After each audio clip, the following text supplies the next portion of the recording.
बिल्कुल सही। अच्छा, भारत को लेकर तकरीबन 11 बार जिक्र किया गया है। उसमें भारत के साथ हमारे क्या मसाइल हैं, क्या हदूद व क़ुयूद है हमारी, सब इससे वाकिफ़ है। क्या हमारे मसाइल चल रहे हैं, किस मसाइल हैं। मसाइल आजकल जरा ज्यादा बढ़ गए हैं क्योंकि मोदी हुकूमत और मोदी सरकार का कुछ अपना अंदाज है हिंदुत्व के हवाले से और कुछ हुई जब ये अफगानिस्तान के मसाइल को लेकर तो उसमें पाकिस्तान ने एब्सोल्युटली नॉट कहा, प्राइम मिनिस्टर इमरान खान ने। तो खारजा पॉलिसीज को लेकर क्या हम इतने दबंग हो सकते हैं?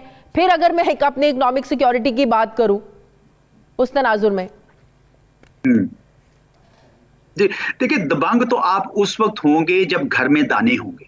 ये एक अवधि ने, यानी चीन को जो हमारा दोस्त है उसको तो नहीं बुलाया, ताइवान को बुला लिया। इसी तरह हिंदुस्तान जहां पे इस वक्त जमहूरी अक़दार को पामाल किया जा रहा है। बिल्कुल सही। अच्छा, भारत को लेकर तकरीबन 11 बार जिक्र किया गया है। उसमें भारत के साथ हमारे क्या मसाइल हैं, क्या हदूद व क़ुयूद है हमारी, सब इससे वाकिफ़ है। क्या हमारे मसाइल चल रहे हैं, किस नौइयत के पाकिस्तान और भारत के ताल्लुकात हैं। तो इसमें आप समझते हैं जो चीज़ें बताई गई हैं इसमें कुछ नया है?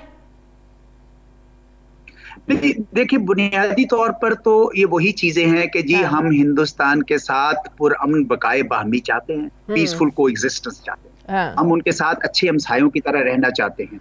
लेकिन मसाइल हैं। मसाइल आजकल जरा ज्यादा बढ़ गए हैं क्योंकि मोदी हुकूमत और मोदी सरकार का कुछ अपना अंदाज है हिंदुत्व के हवाले से और कुछ इस वजह से। लेकिन मैं समझता हूँ कि पाकिस्तान, जी, कश्मीर के बहुत ज्यादा मसाइल है, लेकिन जो मुस्तकबिल है वो उसी सूरत में चल सकता है कि आपका पुरअमन पड़ोस हो, पीसफुल नेबरहुड हो। अगर आपके हमसायों के साथ अमन नहीं होगा और सरहदों पर कशीदगी जारी रहेगी तो मुझे बताएं कौन सी इकोनॉमिक सिक्योरिटी की आप बात कर रहे हैं, कौन सी इकोनॉमिक डेवलपमेंट की आप बात करेंगे। इसलिए बतौर हदफ ये दुरुस्त है कि मेरे ख्याल में पाकिस्तान को भी कोशिश करनी चाहिए और करते रहना चाहिए। मेरे ख्याल में इस वक्त भी कोशिश जारी है और तकरीबन हर हुकूमत ने कोशिश की है जो भी पाकिस्तान में बरसरे इक़्तिदार आई है कि हिंदुस्तान के साथ एक पुरअमन बकाए बाहमी का किसी न किसी तरह का हल। और बड़ी बार कोशिशें भी हुई हैं। आपने देखा कि हर बार जब 2 कदम आगे गए तो 2 या 3 कदम पीछे आना पड़ा किसी न किसी वजह से। लेकिन बस बतौर एक हदफ के कि अपने पड़ोसियों के साथ अच्छे ताल्लुकात हों।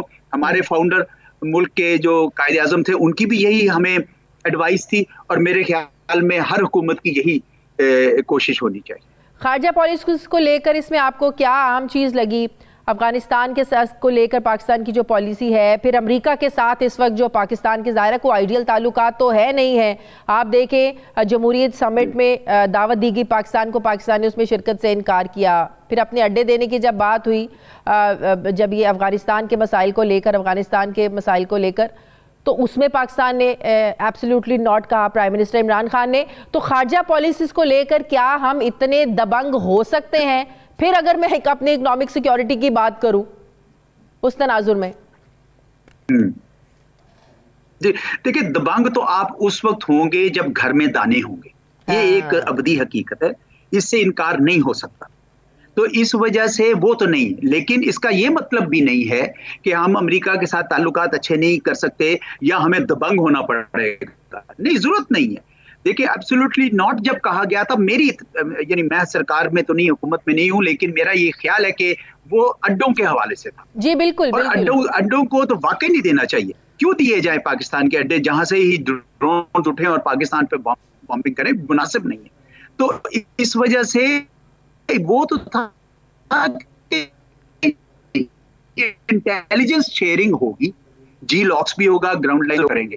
तो इसलिए अमेरिका से एब्सोल्युटली नॉट का ये मतलब नहीं है कि तावन ही नहीं करना। सिर्फ वो अड्डों की हद तक ये बात कही जा सकती है कि बिल्कुल पाकिस्तानी कौम इसको पसंद नहीं करेगी। मेरे ख्याल में मेरे समेत और शायद आपके समेत हम में से कोई भी नहीं ये चाहेगा कि हमारी सॉवरेनिटी को इस तरह पामाल किया जाए।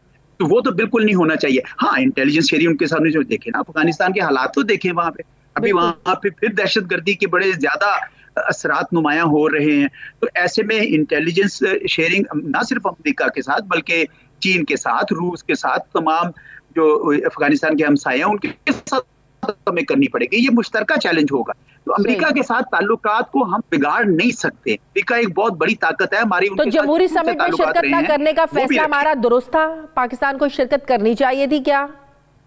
जी मेरे ख्याल में दुरुस्त था। मैं उसको जिस नजरिए से देखता हूँ वो इस नजरिए से देखता हूँ कि वहां पे उन्होंने यानी चीन को, जो हमारा दोस्त है, उसको तो नहीं बुलाया, ताइवान को बुला लिया। इसी तरह हिंदुस्तान जहां पे इस वक्त जमहूरी अक़दार को पामाल किया जा रहा है, उनको आप प्राइमरी सीट दे रहे हैं। तो पाकिस्तान ने सोच समझ के ये फैसला किया, हुकूमत ने। मैं समझता हूँ कि उन्होंने शायद ये भी फैक्टर्स हो, कोई और भी फैक्टर्स हों, लेकिन इसका मतलब ये भी नहीं है। लेकिन जो मैंने प्रेस रिलीज देखी उसमें ये बड़ा क्लियरली वाज़ेह किया गया था कि अमेरिका के साथ हम अच्छे ताल्लुकात चाहते हैं और जमहूरियत के हवाले से भी हम उनके साथ ताल्लुकात को कायम रखेंगे। देखिए इस चीज में ये जो डॉक्यूमेंट है जो सामने है, इसमें एक चीज वो अहम है जो कि हुकूमत शो करने की कोशिश कर रही है, और एक चीज़ वो अहम है जो हम जैसे कुछ लोगों ने इसके अंदर महसूस की है। जो चीज़ हुकूमत की तरफ से अहम है, उन्होंने ये कहा है कि जी ये बेसिकली पीपल सेंट्रिक है, लोगों की एजुकेशन, लोगों की सेहत, लोगों का ख्याल, ये सिक्योरिटी का सबसे बड़ा, जो कि एक दुरुस्त बात है। पहले भी हमेशा हम ये कहते रहते थे, लेकिन इन राइटिंग ये इस वक्त देखना ये है कि एम्फेसिस देना एक और बात है, फिलॉसफी पेश करना एक और बात है। हाँ, मतलब उनके कहने का मतलब ये था कि कौमी सलामती सिर्फ सिक्योरिटी फोर्सेस से मुतालिक नहीं है, ये आपकी जो फाइनेंस है, आपकी मईशत है, उससे मुतालिक है भी है। और ये तो मेरा ख्याल है कि एनडीयू में जिसने भी कोई कोर्स किया है वो उसको पता है कि ये तो वहाँ पर बुनियादी चीज हमें भी बताई जाती है कि सिक्योरिटी का सिर्फ ये मतलब नहीं है। दूसरी बात जिसका थोड़ा सा आगे जाके पता चलेगा कि जब हम इकोनॉमी पे या इकोनॉमिक डायरेक्शन पे इतना ज्यादा जोर देते हैं और हम कहते हैं कि जियो पॉलिटिक्स या जियो स्ट्रेटेजी को पीछे डालेंगे और इकोनॉमी को आगे रखेंगे, तो क्या इसका ये मतलब तो नहीं है कि जो हमारे वाइटल पॉलिटिकल इंटरेस्ट हैं, क्या उनको अलग रख के इकोनॉमी को आगे चलाया जाएगा? मैं सीधी सीधी आपको मिसाल दे देता हूँ कि अगर हिंदुस्तान का इसी तरीके से जुल्म और सितम जारी रहे मकबूजा कश्मीर में, तो उसको हम भूल कर हम कहें जी वो देखते रहेंगे, आप करते रहिए जो करना है, हम जो है ना आपके साथ तजारत भी करते हैं और ये सब कुछ करते हैं। इम्कान तो नहीं है, इसका खदशा है, क्योंकि जिस तरीके से बार बार जोर दिया गया है। बिल्कुल, वेरी ट्रू। फिर इस कौमी सलामती पॉलिसी की फिर क्या अहमियत रह जाएगी?